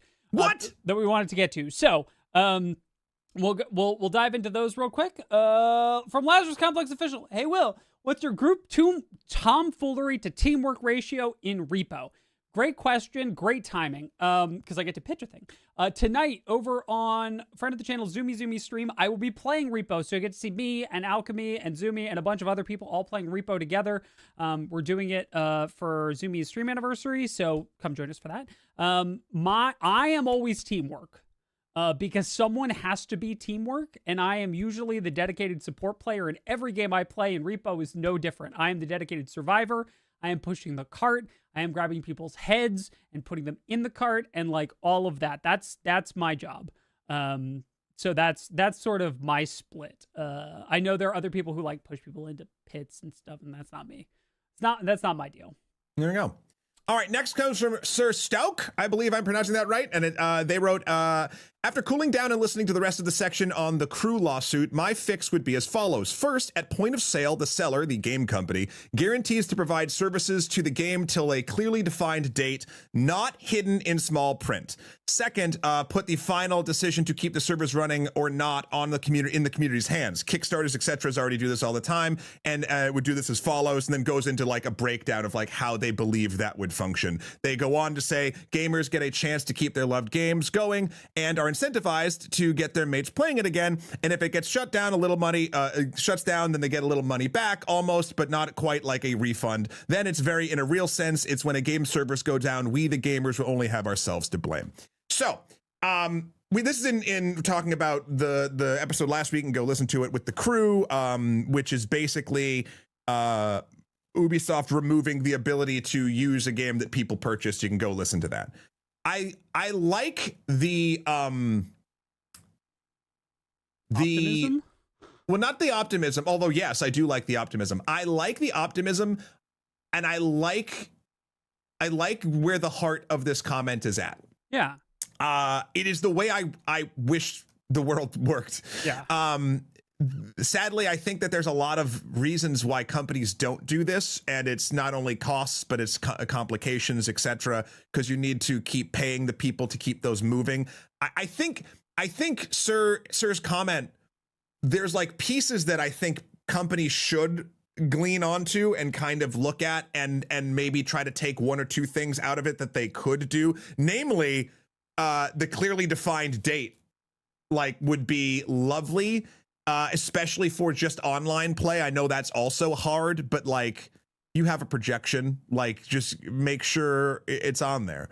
I don't know, I appreciate the in-depth sort of thought going into this comment, because I think there are elements of it where people could learn from. I do think that sadly companies aren't going to take something like that whole cloth and just run with it, because it's just too complicated and too expensive for them to do. Right. Especially when, again, one of the problems is that a large part of the community, a large part of the consumer base doesn't care, right? They will just toddle along and play the game until it stops, and then they'll be sad, but they'll just kind of move on. Yeah. Or they will have already moved on and be part of the reason that the game stops, right? Most of us don't get deeply emotionally attached to a game. Sometimes you do, and you know which game I'm talking about when I say deeply emotionally attached to a game, right? But that's not as usual, right? Yeah. People just move on to the next Call of Duty, the next Madden, the next FIFA, the next whatever. Next up from Apio Vadov. The year Brad and Janet evolved, there was no Rocky Horror Picture Show comments. I fret for the future of our species. I saw that Janet comments already got you. Yes, it is a Rocky Horror thing. We started out with Brad over in Twitch chat, and then Janet decided that their name was Janet. And then after that, we sort of named Nebula because they don't have comments as Rocky because they're the silent partner. So yes. Does anyone remember, and the rest of the comment goes, does anyone remember back when all these games released digitally and we're going to make things so much cheaper for consumers because they didn't have all the infrastructure and production costs? Now everything costs more. There are 11 tiers of pre-order, battle passes, optional cosmetics. The games are all a service that we don't own and can't play any longer than companies want. Let's not even get started on the increasingly broken state they're released in. So if you wait until release and don't have early access or a pre-order bonus, you're going to wait months before the game is even playable. I agree for a subset of games, but here's the thing that I think often gets lost in this conversation when we talk about games like The Crew and other stuff. These trends are true of AAA games. There is a unbelievably, and I want to draw people's attention back to this because I am in fact unabashed indie trash. The indie scene is thriving and suffers from almost none of these problems.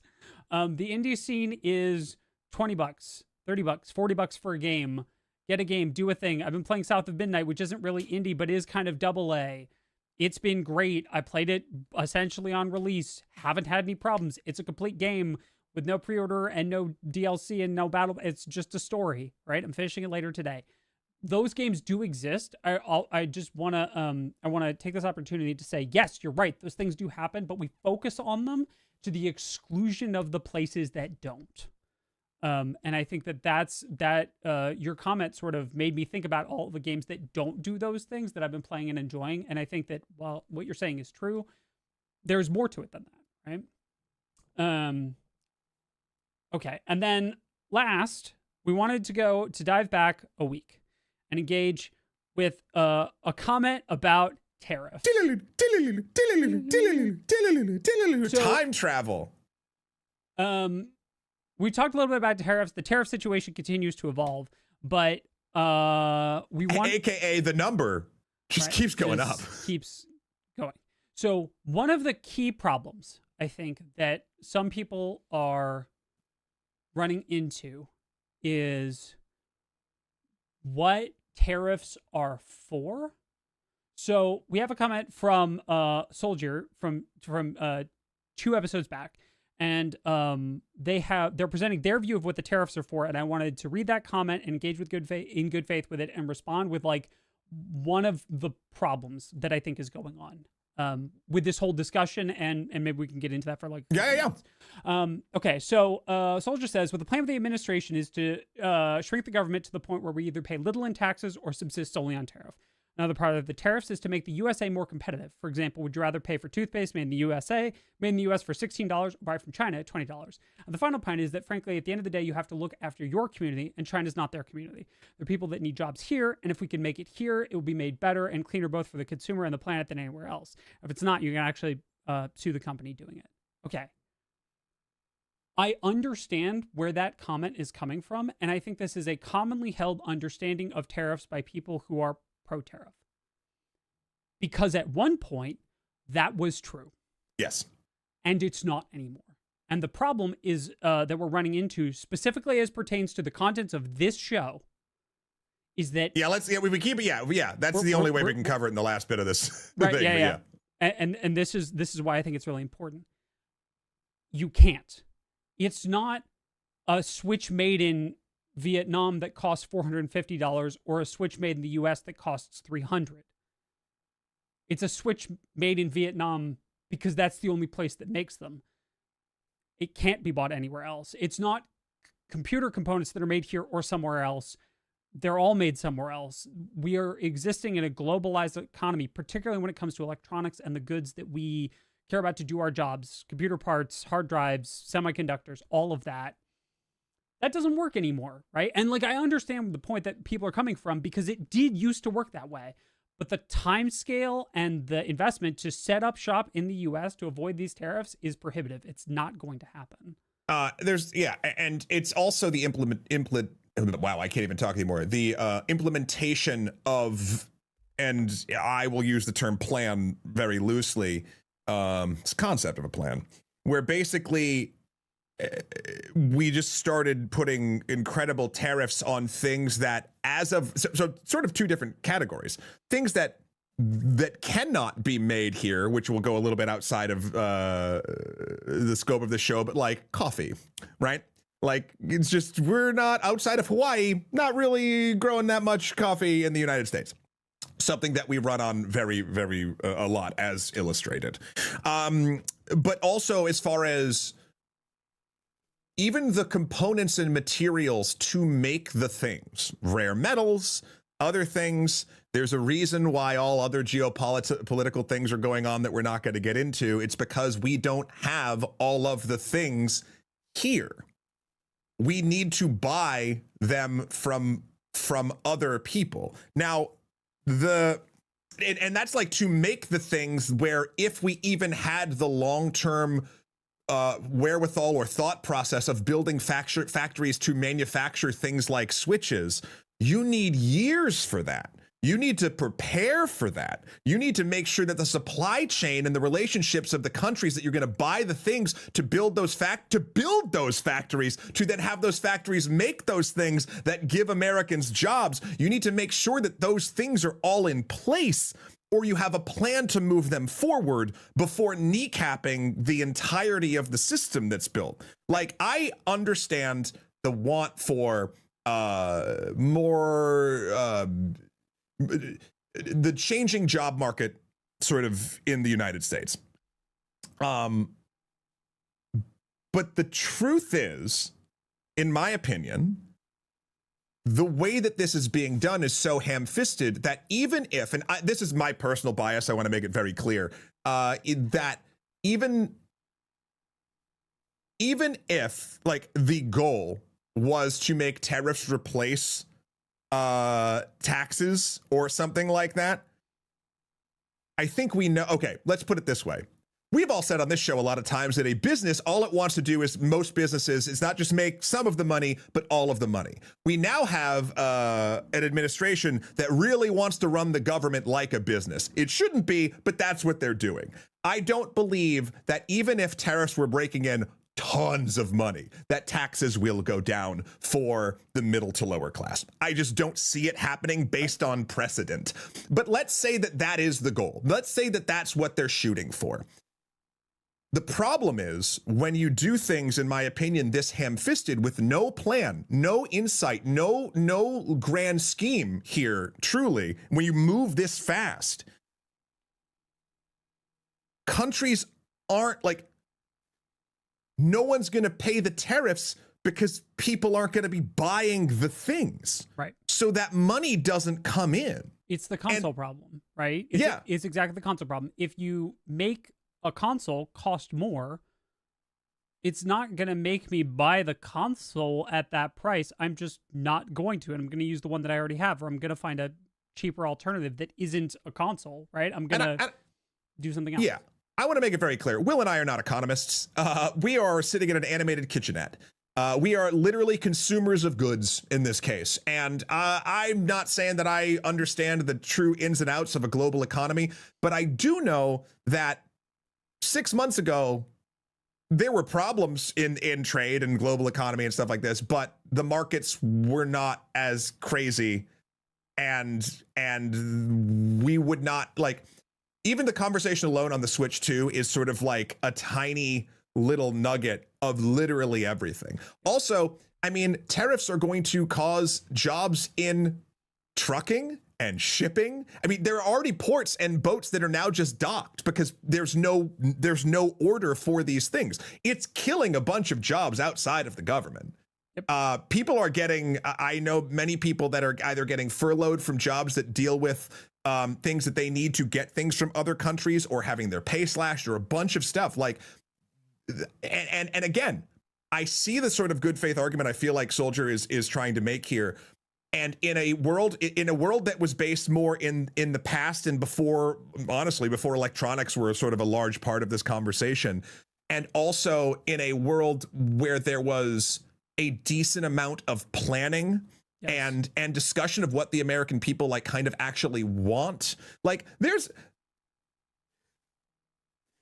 every time I see someone talking about this online, it's like, oh, we're bringing manufacturing jobs back. It's going to be human beings, Americans screwing in those little screws on the iPhone.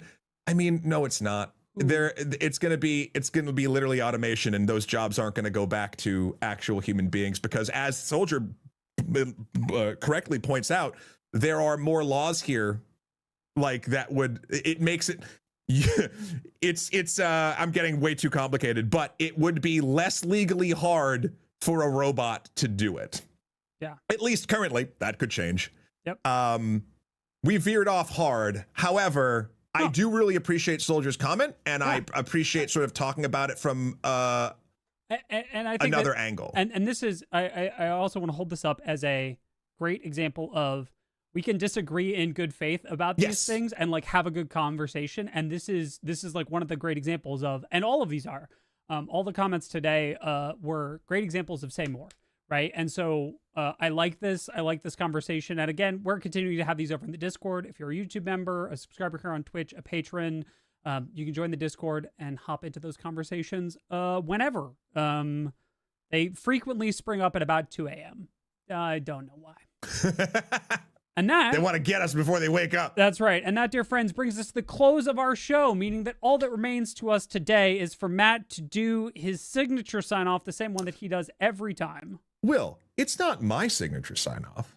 It's all of our signature sign-offs. Will, you do it with me every time. That's true. Brad and Janet and Rocky, I hope you're all doing it with me at the same time, because we all know it. We all know it and love it. It brings us together as a community. And I feel like it's the kind of thing we need right now to launch us into our week after talking about a lovely 2 hours of gaming and culture news. So without further ado, we're going to get it started right now. 3 minutes, Jerry. 3 minutes for tariffs. Oh, cream of the crop. Oh, yeah.